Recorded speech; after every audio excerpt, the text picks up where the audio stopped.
kalau masalah doi moi itu sebenarnya kalau kita pelajari ya, itu sebenarnya copy paste dari reformasinya China.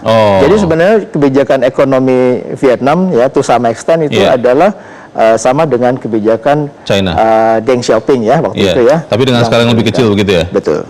Kalau begitu, apa yang terjadi di Vietnam tidak mungkin lah di Indonesia, karena di sana tidak ada demokrasi dan di Indonesia kan negara demokrasi. Pendapat Anda? Wah, ini udah masuknya ke ranah politik ya.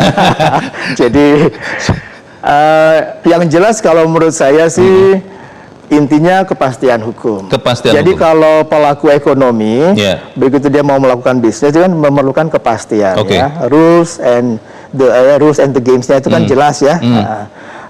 Itu yang dia ingin apa? Dia ingin dapatkan. Kemudian dalam pelaksanaannya memang harus terjadi misalkan kasus-kasus gitu ya, atau permasalahannya itu memang government itu harus handy, harus siap, cepat ya. Nah itu yang memang saya lihat itu sudah merupakan apa ya, way of life-nya orang Vietnam.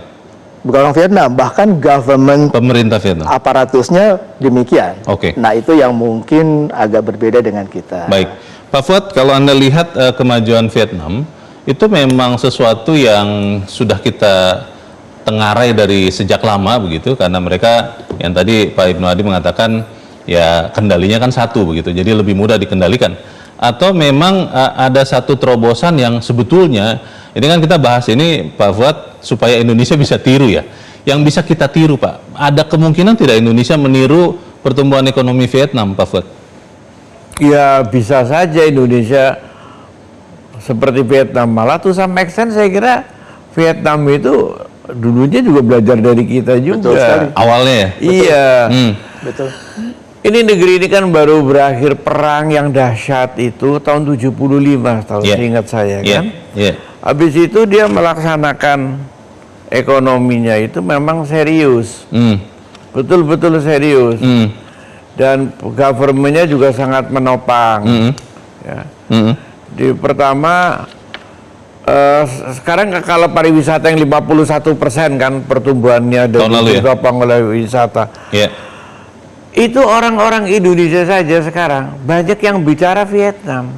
Banyak yang pergi ke Vietnam. Iya, ya ke Vietnam. Pada mau apa ke sana saya bilang gitu kan misalnya. Ya macam-macam Pak Vietnam, pokoknya sekarang lagi jadi in. Lagi cantik. Lagi cantik. Lagi bahkan happening. Katanya masuk terowongan itu apa yang Amerika yang kecil-kecil orang Amerika nggak bisa masuk katanya kan. Yang mungkin yang bisa masuk Mas Fitra aja dari kita berdua. Tapi memang serius. Ya. Digarap sungguh-sungguh.